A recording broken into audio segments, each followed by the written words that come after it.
Assalamualaikum warahmatullahi wabarakatuh. Perkenalkan, nama saya Kaisar Yuda Saputra dengan NPM 223515516774. Selamat malam kepada yang terhormat Ibu Eka Fadila, SIPMA, selaku dosen pengampu dari mata kuliah Sistem Perencanaan Pemrograman dan Penganggaran. Pada kesempatan kali ini, saya akan melakukan pembahasan materi mengenai mata kuliah SP3. Jadi pembahasannya itu mencakup konsep dasar perencanaan, penerimaan negara, sistem perencanaan pembangunan nasional, hingga anggaran berbasis kinerja. Yang pertama ini pentingnya sistem perencanaan. Jadi apa sih itu perencanaan? Perencanaan adalah sebuah proses menentukan tujuan dan cara mencapai. Nah, dalam administrasi publik, perencanaan sangat penting karena masa depan itu penuh dengan ketidakpastian. Kemudian juga tanpa perencanaan ini, pemerintah itu bisa kehilangan peluang dan gagal untuk mencapai tujuan. Nah, perencanaan yang baik itu harus memiliki tujuan yang jelas, prioritas yang tepat, kemudian melibatkan berbagai pihak, serta mampu menyesuaikan diri dari perubahan tersebut. Nah, proses perencanaan ini juga mencakup penentuan kebijakan, kemudian implementasi, serta kondisi yang dapat mempengaruhi keberhasilan sebuah program. Nah, apa itu sih program? Jadi, program itu adalah penjabaran perencanaan ke dalam program-program yang konkret. Sementara penganggaran adalah sebuah proses mengaitkan pendapatan dan belanja untuk mendukung program tersebut.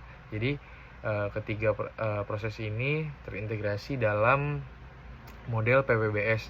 PPBS itu apa? PPBS itu adalah Planning, Programming, Budgeting System.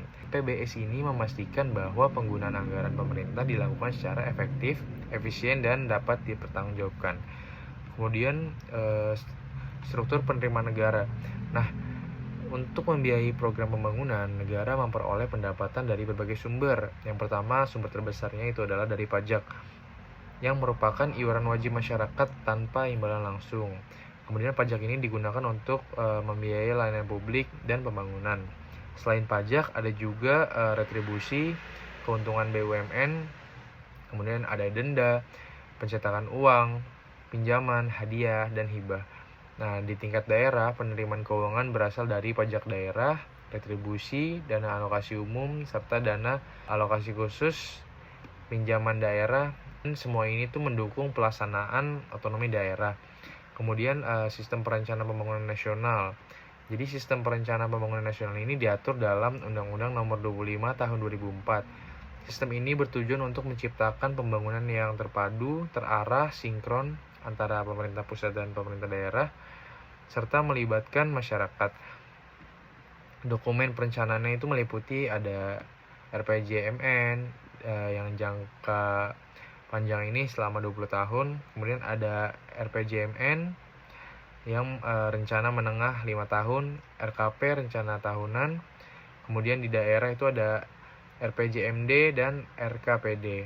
Jadi proses perencanaan ini dilakukan melalui tahapan penyusunan rancangan, kemudian musyawarah perencanaan pembangunan atau musrenbang. Lalu penetapan asas penyelenggaraan ini mencakup keterbukaan, profesionalitas, proporsionalitas, hingga akuntabilitas. Dan anggaran berbasis kinerja atau disingkatnya ABK. Jadi anggaran berbasis kinerja adalah pendekatan penganggaran yang menghubungkan alokasi anggaran dengan output atau outcome yang ingin dicapai. Nah, prinsip utamanya itu adalah efisiensi, efektivitas, terukuran, serta transparansi. Nah, ABK ini menekankan bahwa tidak boleh hanya mengikuti pola tahun sebelumnya, tetapi harus berdasarkan target kinerja yang jelas. Jadi, bisa dibilang penggunaan anggaran sekecil apapun bisa mempengaruhi pencapaian kinerja, karena output sangat bergantung pada kecukupan dana. Adapun elemen dalam ABK antara lain ada indikator kinerja, target kinerja, standar pelayanan minimal, hingga analisis standar belanja. Tujuannya apa? Tujuannya adalah untuk meningkatkan kualitas pelayanan publik dan memastikan setiap rupiah anggaran menghasilkan manfaat. Jadi itu adalah pembahasan materi tentang SP3. Semoga video ini dapat bermanfaat tentunya. Kurang lebihnya mohon maaf. Wassalamualaikum warahmatullahi wabarakatuh. Terima kasih.